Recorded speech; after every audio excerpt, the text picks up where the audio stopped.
Alsace.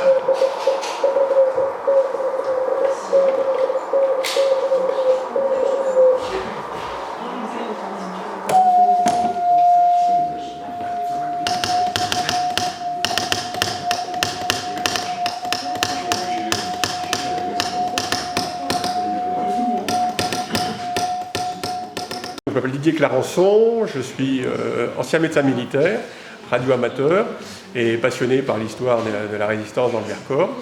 Et aujourd'hui, nous activons une valise type B2, qui est une valise qui a été utilisée par les résistants pendant la guerre en 1944, qui a été utilisée dans le Vercors et qui permettait de faire des liaisons entre le PC de la Britière qui se trouve dans la vallée de la Vernaison et les stations anglaises qui étaient situées à côté de Bletchley Park.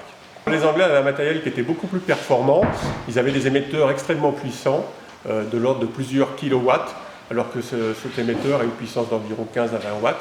Et ils avaient des antennes très très grandes dirigées vers la France et des récepteurs très sensibles. Alors que les opérateurs clandestins avaient des postes dont les récepteurs n'étaient pas très performants. Pour moi, c'est un devoir de mémoire de reconstituer les liaisons qui se sont faites dans le Vercors au mois de juin-juillet 1944 et le plaisir de pouvoir réutiliser, de restaurer ces machines et de pouvoir les réutiliser telles que les opérateurs clandestins les employaient à l'époque.